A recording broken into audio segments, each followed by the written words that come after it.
I don't know what level of hell you're living today, but I'm just here to let you know you're not alone. I also just had this idea. We say you don't know what another person is going through unless you've walked in their shoes. So, this government, this is not going to solve everything because we can't do it all in one day, but I remember back in, I don't know, maybe elementary school, which maybe it was sixth grade, maybe about sixth grade. We had to carry around little egg babies, and if they broke, then you failed the experiment. Did you guys do that? I don't know. Some people, they went all out. They had like strollers. They had outfits for their little egg. Some of them put googly eyes, and we had to treat it like it was your baby. I think for a week, and then I think again there was a child development class where you had to take home, an infant doll, and it cried and it did stuff. I didn't get to do that, but I think my sister did. She was a little bit younger than me. Why don't we have experiments? Since, the American experiment is an experiment, in business. Why don't we have experiments like that with our lawmakers and legislators and those who are supposed to protect us that took an oath?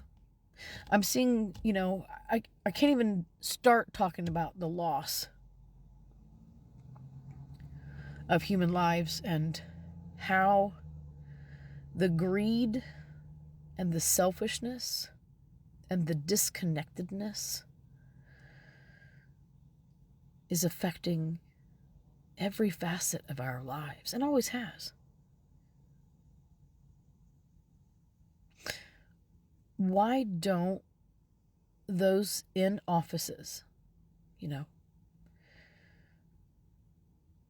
let's say they have to go to work for 2 weeks with maybe their arm, tied. Out in public, they cannot untie their arm, or better yet, they have to walk around with a walker or being in a wheelchair. And no changes need to be made as to whatever the buildings that they have to go in and out, their offices now, just make it so like you have to be in a wheelchair tomorrow for 2 weeks. Before they start making cuts. Just to see what it's like for what accommodation means. Because I'm seeing accommodation being used against people who may need them in pejorative ways as to kind of victim shame or blame the person that it has whatever condition it is. It could have multiple conditions. That's what I would like to see. I want to see these experiments carried out to all these lawmakers and in these lobbyists even. Even doctors and hospitals, the real fit ones, they're treating injuries that they themselves have never had. I had a doctor that had never had the injury that I had, and then I had a doctor that actually had the injury that I had. And he overcame his. It wasn't exactly the same, but here was the difference. The doctor who was completely physically great, hadn't had anything go on. He was just he was a specialist for managing pain for spine damage. I went into his office, I explained what was going on, and he said, "Do a jumping jack. Come on, I want to see you do it." A pain management person.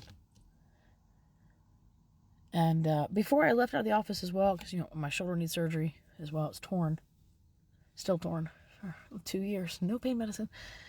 before I left too, and they were all full and well. They knew all of these layers were going on. The nurse grabbed my shoulder and then patted it, and I was like, "Ow! What are you doing?" They had also brought in 2 different blood pressure machines.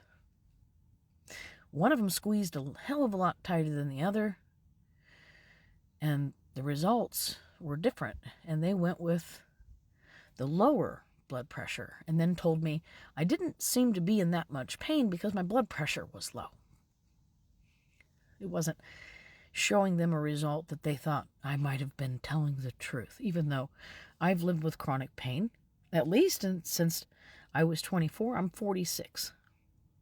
I blew out my knee working for a job who didn't seem to care about my human condition, and I've lived with that.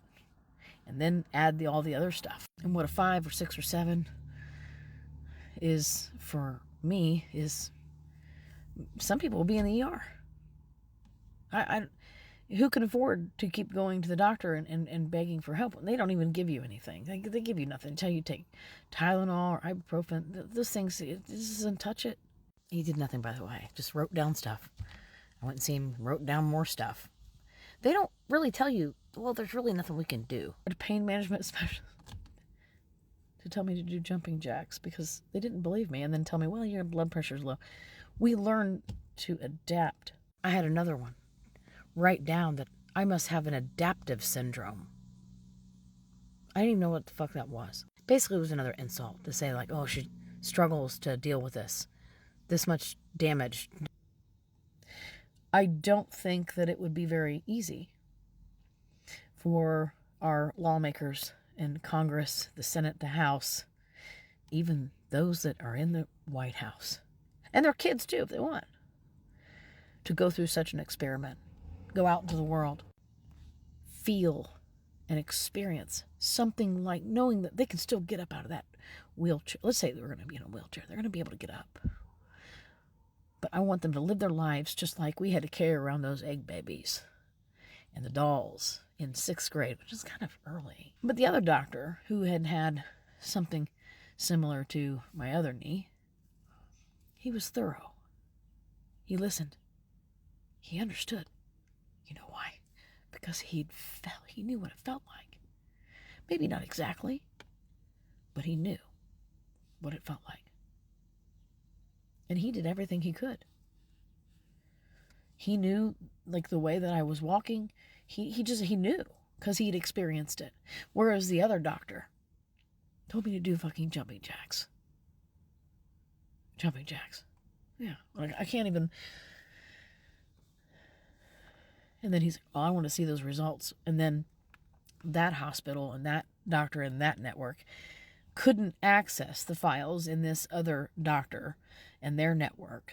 And it was up to me to get all the documents, take it to that other hospital.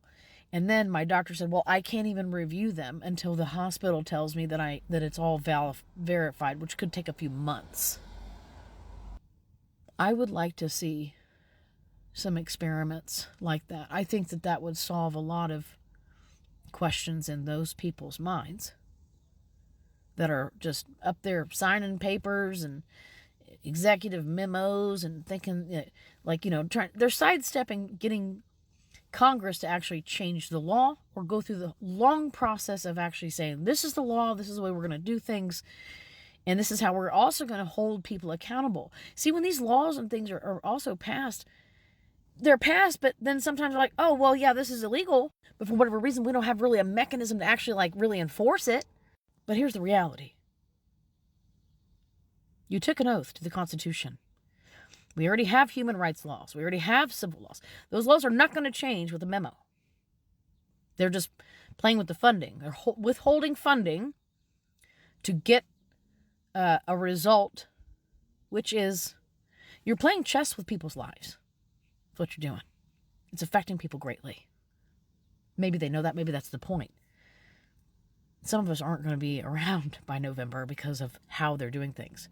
So every public official, every officer on the street that's upholding the law, a peace officer, before you wear that badge, before you get a can of pepper spray. Violating the oath is the mechanism.